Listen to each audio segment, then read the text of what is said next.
Режим продолжает кошмарить независимые медиа. Еще одной жертвой этой охоты стала редакция независимого сайта «Могилевский регион», куда на днях силовики нагрянули с обыском, в ходе которого была изъята техника. После этого главного редактора Дмитрия Соловьева вызвали на допрос в ГУБОПе, где потребовали отключить сайт. В случае неповиновения силовики угрожали возбудить на журналиста уголовное дело по статье об организации действий, грубо нарушающих общественный порядок. На других сотрудников редакции обещали повесить статью о разжигании социальной розни.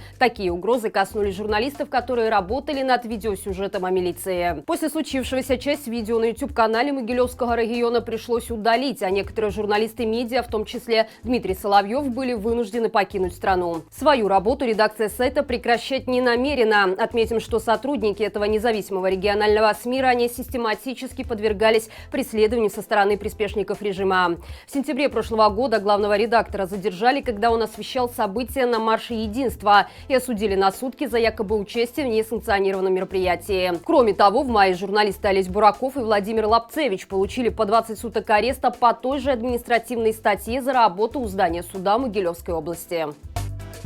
Правда, это самое сильное оружие против режима. Именно ее, как адского огня, боятся все, кто незаконно удерживает власть в стране. При этом секта свидетелей Лукашенко использует любую возможность, чтобы поквитаться с честными и принципиальными людьми. Под их прицелом оказываются не только журналисты и представители гражданского общества, но даже священнослужители. Так, на днях стало известно, что настоятеля главного православного храма в Гродно, протоиерея Георгия Роя, освободили от должности. Официальная причина не была озвучена, однако известно, что священник открыто выступает против насилия со стороны властей. Перед так называемыми выборами в прошлом году во время одной из служб он напомнил прихожанам, что дьявол является отцом лжи, и попросил никогда к ней не присоединяться. Кроме того, Георгий Рой призывал верующих молиться за Беларусь и за то, чтобы мир в стране сохранялся не с помощью террора. После августовских событий священник написал на своей странице в Фейсбуке, что в его соборе в дневное время будет ежечасно звучать колокол в знак солидарности с невинно арестованными, сочувствия к раненым и покалеченным и в поддержку близких погибших. Пусть раскачивается церковный колокол, а не маховик насилия, говорил Рой. Очевидно, такая принципиальная позиция человека, который по долгу службы не может вступать в сделку с собственной совестью, не смогла остаться незамеченной теми, кто устроил в стране террор. Снять священника с должности, а тем более лишить его сана, может только высшее духовенство. Однако в Беларуси, как и в России, православная церковь не является независимым институтом, а фактически подконтрольна государству и лояльна к властимущим. По этой причине по Георгию Рою просто могла прилететь разнарядка сверху, и церковные чины предпочли избавиться от неудобного священника.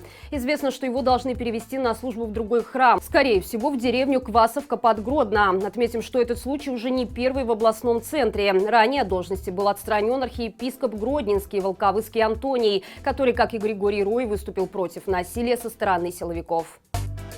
Одиозный политик Юрий Воскресенский, успевший за свою непродолжительную карьеру попробовать себя в роли оппозиционера, оказаться на американке и после общения с Лукашенко переобуться в провластного деятеля, предлагает белорусским политзаключенным амнистию. Для этого нужно всего лишь унизиться перед нелегитимным, написав на его имя прошение о помиловании. А началось все с массового спама письмами политзаключенным от лица организации Воскресенского «Круглый стол демократических сил». Более 600 узников получили послания, в которых указано, что у них есть шанс выйти на свободу до 17 сентября, даты, которую Лукашенко объявил Днем Единства. Все письма идентичны. В них организация приобувшегося оппозиционера заявляет, что занимается подготовкой проекта амнистии для тех, кто был лишен свободы за свою политическую активность во время событий, которые начались в Беларуси после августа 2020 года. Воскресенский заявляет, что намерен добиваться освобождения политзаключенных, но один абзац послания выдает его истинное намерение. Цитата: «Вы можете вернуться к свободной жизни, принося пользу своей семье, что так необходимо в условиях небывалого экономического давления на нашу страну». Очевидно, сколько бы режим ни пытался убедить белорусов, что санкции для него пустой звук, в действительности они доставляют Лукашенко много неприятностей. Вероятно, именно по этой причине Воскресенскому делегировали полномочия убедить политзаключенных пойти на сделку с диктатором. Ведь одним из требований, которые выдвигают страны, наложившие санкции, является освобождение всех политических узников. Впрочем, многие из тех, кто находится в заточении за свои убеждения, неоднократно заявляли, что такие сделки для них недопустимы. Да и назвать Воскресенского моральным авторитетом, к словам которого безоговорочно прислушивается, язык не поворачивается. Если Лукашенко ожидал потешить свое тщеславие напоследок, получив сотни покаянных писем, то вряд ли ему в этом повезет.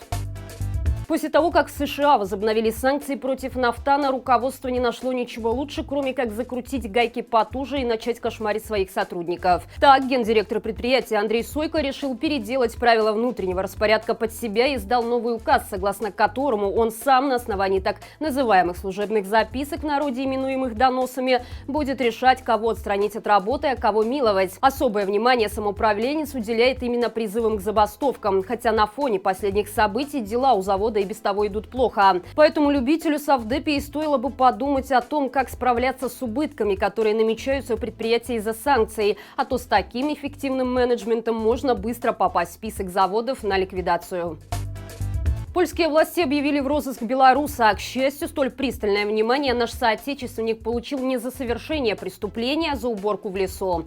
Дело в том, что Александр недавно переехал жить в польский город Зелена Góra, где устроился на работу. В свободное время мужчина снимает видео на родном языке и выкладывает их на YouTube. Один из роликов он посвятил уборке части Зеленогурского леса, где обычно происходят посиделки с алкоголем. Там мужчина собрал 10 мешков мусора. Такой поступок приятно удивил мэра города, и тот опубликовал ролик на странице мэрии в Фейсбуке и попросил местных жителей опознать мужчину, чтобы найти его и отблагодарить. Пользователи отреагировали и дали ссылку на профиль Александра, а его поступок вызвал волну положительных комментариев, которые оставляют как белорусы, так и поляки. Сам же Александр о происходящем написал так, цитата: «Спасибо всем, не думал, что видео получит такую известность. Я даже не знаю, что с этим делать». На этом история не закончилась. Видео получило такой отклик, что теперь к Александру присоединяются поляки и помогают ему с уборкой, а некоторые решили собрать деньги, чтобы мужчина мог купить себе велосипед. В такие моменты действительно начинаешь гордиться белорусами. На этой позитивной ноте я прощаюсь с вами. Берегите себя и живи Беларусь!